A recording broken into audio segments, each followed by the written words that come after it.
Bigyan natin ng reaction, opinion itong post ni Ping Lacson sa kanyang official Facebook page. Ito.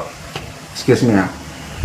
Sa tanong, ukol sa posibleng alyansa at alok kaugnay sa halalan sa 2028, iginiit ni Senator Ping Lacson na wala siyang planong kumandidato para sa mas mataas na posisyon. Plano na rin niyang magretiro matapos ang kanyang termino sa Senado sa 2031. Mahigit 50 taon na sa serbisyong publiko si Senator Ping Lacson, kabilang kanyang panunungkulan bilang Chief of Philippine National Police from 1999 to 2001 at halos 2 dekada bilang senador. Okay, so yan. Political plan to run in 2028, absolutely none. I am nearing the twilight of my career, and I am still eligible for re-election in 2031, but I am not intending to. I intend to finish my public service career in 2031 when my current or first term ends in the Senate. Panfilo Ping Lacson, Senate President pro tempore.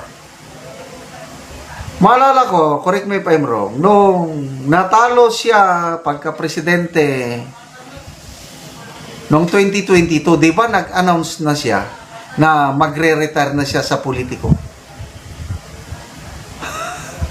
Tama ba ako? Maalala ko eh.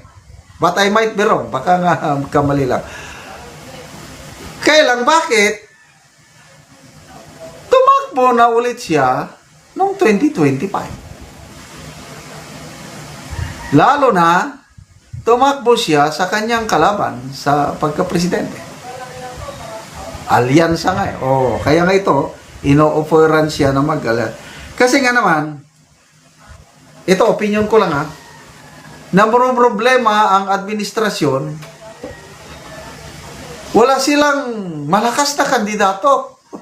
Maliban kay John B. Crimolia na parang gusto, parang ayaw, na parang, ito sources lang unconfirmed, John B. Crimolia daw ang itinutulak, manok ni First Lady Liza Araneta Marcos. Narinig ko ito sa isang host, TV host. Nakalimutan kong sino. Si Pinky Wave ba o si Estrelon o I don't know. So, hindi naman winnable si John Vic. Napakababa ang kanyang rating. Ano ba yun? Yung Tangery Survey. February 19 to 20. A day after nag-declare si BP Sara ng kanyang presidential bid. Survey kagad. Online survey. Nationwide.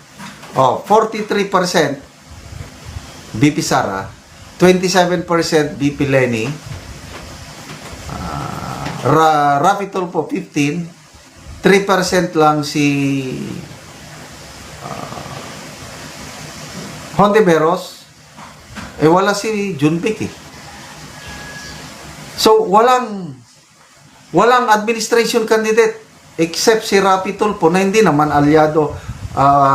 Paling-paling man siya, no? Parang independent si Rafi Tulfo. Administration, wala talaga. Noong una, Martin Romualdez, ang kanilang pinaghahandaan. Kaya lang, wala naman lugmok naman si Martin Romualdez sa ngayon. Kaya lang, parang may plano pa ata eh. Kaya ito, siguro may nakaisip na galok, Lacson. In fairness kay Senator Lacson, noong 2022 na presidential election, BP Sara ang aking, Mayor Sara ang aming kandidato. In case na hindi tumakbo si Sara Duterte, tumakbo man si Marcos Jr. na magkalaban at Ping Lacson ang bubutuhan ko noong 2022. Kasi bilib na bilib ako sa kanya noon. Ngayon hindi na. Bakit? Dahil sa kanyang Blue Ribbon Committee investigation. Hindi ako satisfied. Sayang. So, I don't believe so. Yung sinasabi niya wala, depende yan. Pabago-bago sa politika. Kasi sinabi niya na noon na hindi na siya tatakbo after yung defeat nilang dalawa ni Tito Soto sa presidential election. Biglang tumakbo ulit. Ikumpara mo kay John Vic, Lacson, baka mas maraming boto makuha ni Lacson. Si Lacson ang ng administrasyon. To me, that's better.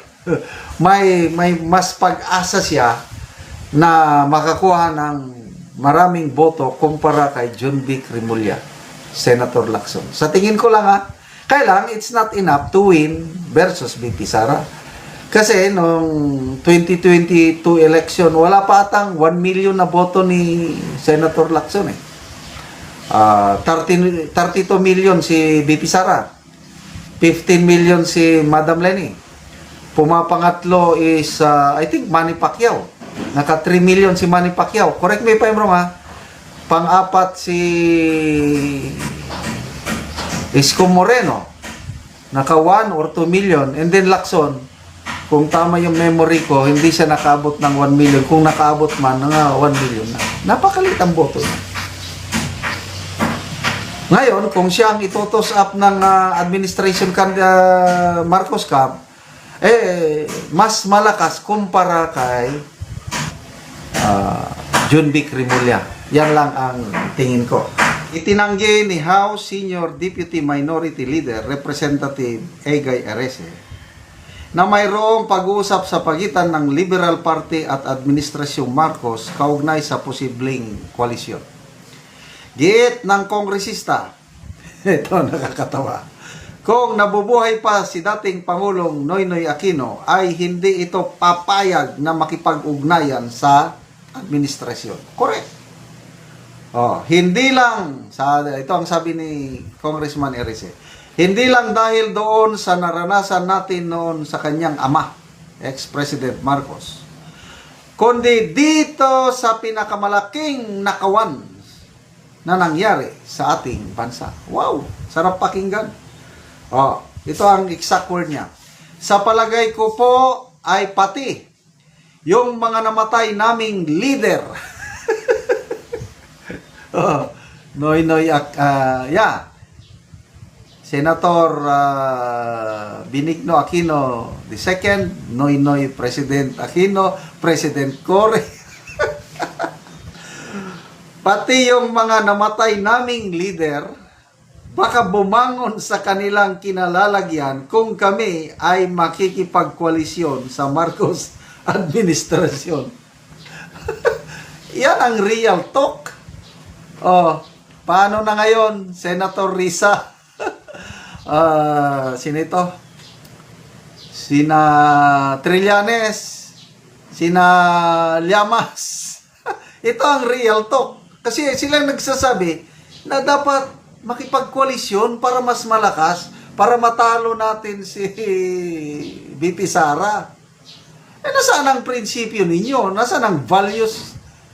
Mabuti at meron tayong ganitong liberal party leader na may paninindigan. Okay, tignan natin ang reaksyon ng taong bayan. 2,100 ang nag-react, 1,200 ang nag-like. Ako, nag-like ako. Believe ako dito sa payag nito.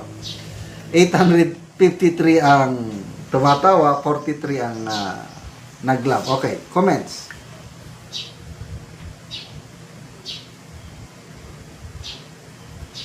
Marco Salvador, paging Lenny, this is for your information.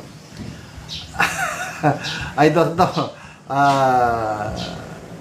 Ako, saludo ako kay Mayor Lenny ngayon. Walang bahid ng korupsyon. Hindi siya santa. Kailang as far as governance is concerned, nung vice president siya, wala. Ngayong mayor siya, wala. Serbisyo lang. Kailang nakakapanghinala yung biglang pinuntahan ka ng presidente, bibigyan ka ng 500 million para sa Robredo Coliseum. There is something fishy na ang daming nagre-reklamo ngayon. Lindol sa Cebu, 200 million lang ang ibinigay na tulong sa mga biktima ng lindol. Yung biktima ng baha, whole Mindanao and Visayas, 321 million lang binigay na tulong. Coliseum, nakatayo. Para lang daw maging evacuation center, bibigyan ng 500 million. Well, in fairness kay Mayor Lenny, tinanggap naman niya. No choice siya, kundi, kasi kung hindi niya tanggapin, mapapasama naman siya. Na parang may political pa rin siya. At tinanggap niya, kaya lang, ang dyan is, ang motibo ng Marcos Jr. administration na nagbigay ng ganyan kalaking halaga pag-modernize lang ng isang coliseum. There is something fishy. Nanliligaw. Gustong makipag-alyansa. Mabuti at nagsasalita na itong mga leaders na ito na no way. Mabubuhay ang mga namatay na liberal. Ano pa? Jocelyn Sumayo, bakit hindi kung para sa ikabubuti ng bayan? Dodong Milisimo, pinatay pa nga ng ama ni Noynoy noong panahon ng kanyang ama. Yun. Yung duda ng nagpapatay kay Noynoy, si Marcos Sr. Duda pa lang yan. Kaya lang, hindi pa napatunayan hanggang ngayon. Kaya nga, ako naniniwala ko, as far as Aquino family is concerned, yung mga kapatid ni dating President Noynoy Aquino, mga anak ni President Cory, ayaw. Ayaw talaga, as in, ayaw. Ang mga may gusto man lang yan, itong mga galit na galit sa mga Duterte, natatakot na manalo si BP Sara, kagaya yan sina Risa Ontiveros, Trillanes, Llamas, sila yung nagplot ng idea na koalisyon para mas malakas. Yes, mas malakas nga kung magkoalisyon ang Marcos at Liberal, mas malakas. One-on-one lang. Kaya lang, nasaan na yung values ninyo? Para kayong mga langis at tubig. Tapos ngayon, kain suka. Kaya ako natutuwa talaga itong ganitong statement ni Congressman Edgar Erese. Sino pa bang ayaw? Itong si Kiko Aquino D, yung apo ni President Cory, parang ayaw din niya. Hindi pwedeng makipag-alyansa kami sa mga Marcos, which is correct. So kung hindi sila makipag-alyansa, di mas maganda. It's a three-way fight na sa 2028. Liberal, may sariling kandidato, sabihin natin si Madam Lenny. Marcos Jr. administration, si John Vic, o sino pang iba dyan, Torre o whatever, and then BP Lenny, BP Sara. Tatlo na. May mga iba pang susulpot, mga independent. Mahahati ang boto, di panalo ang ating BP Sara. Kaya humanda na kayo.